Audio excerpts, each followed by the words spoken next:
Hello friends, आज बात करते हैं कि हमें लॉन्ग टर्म इन्वेस्टमेंट करना चाहिए, शॉर्ट टर्म करना चाहिए, या क्या इन दोनों में फ़र्क पड़ता है। शॉर्ट टर्म इन्वेस्टमेंट इक्विटी के लिए है ही नहीं, ऑनेस्टली बताऊँ। वॉरेन बफेट जो भीष्म पितामह कहते हैं इक्विटी मार्केट के, कि जो इन्वेस्टमेंट होता है वो लॉन्ग टर्म ही होता है।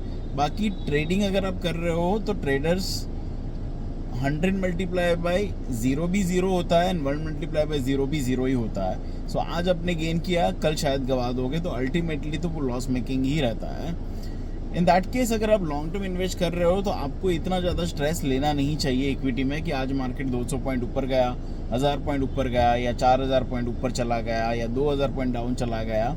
अगर आपका होराइजन 5 साल, 7 साल, 10 साल का है तो, and I can give you some data points for that. For example, हम अक्टूबर 2025 की बात करें तो सेंसेक्स अभी 80,000 टू 85,000 की रेंज में चल रहा है, जैसे कि एज ऑफ टुडे इट्स 84,000 में। अगर हम इससे 5 साल पीछे जाए 2020 में, तो सेंसेक्स वॉज अराउंड 40,000। चलो हम इससे और अगर 5 साल पीछे जाते 2015 में, सो सेंसेक्स वॉज अराउंड 28,000। अगर उससे और 5 साल पीछे जाए ईयर ऑफ 2010 में, सो सेंसेक्स वॉज अराउंड 20,000। एंड अगर उससे 5 साल पहले जाए 2005, तो सेंसेक्स वॉज अराउंड 9,000। और अगर उससे भी 5 साल पीछे जाए year of 2000, so Sensex was around 4,000। So the point I am trying to make here is कि अगर मार्केट अपवर्ड ही मूव हुआ है, सम टाइम 5 ईयर्स के अंदर 50% अप हुआ है, सम टाइम 5 ईयर्स के अंदर 100% प्लस अप हुआ है, बट सेंसेक्स ऊपर ही जाने वाला है इंडियन मार्केट।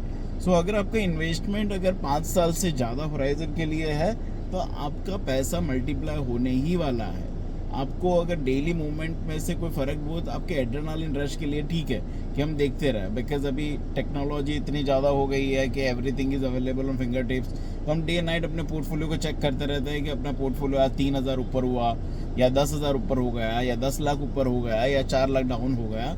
हाउएवर, अगर आपका इन्वेस्टमेंट 5 साल के लिए है तो आप रिलैक्स हो सकते हैं। 100% Indian market is going to go up, and ये जैसे मैंने लास्ट 25 ईयर्स की जर्नी आपको बताई है, इसी तरीके से हम प्रिडिक्ट कर सकते हैं कि गोइंग फॉरवर्ड नेक्स्ट 25 ईयर्स भी मार्केट ऊपर ही जाने वाला है। इनफैक्ट इंडियन इकोनॉमी अभी 4 ट्रिलियन के आसपास चल रही है।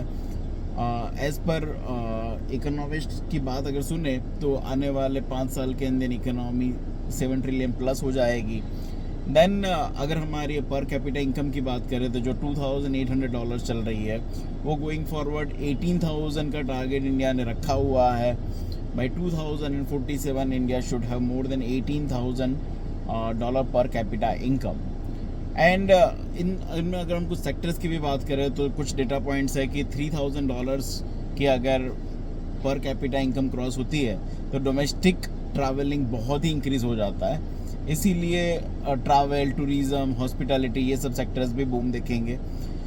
माय पॉइंट इज़, अगर लॉन्ग टर्म इन्वेस्टमेंट है आपका तो आप रिलैक्स रह सकते हैं। Market definitely going to give pretty good returns, and everybody will make money जो कि लॉन्ग टर्म के लिए इन्वेस्टेड रहेंगे। Thank you guys, see you in next video.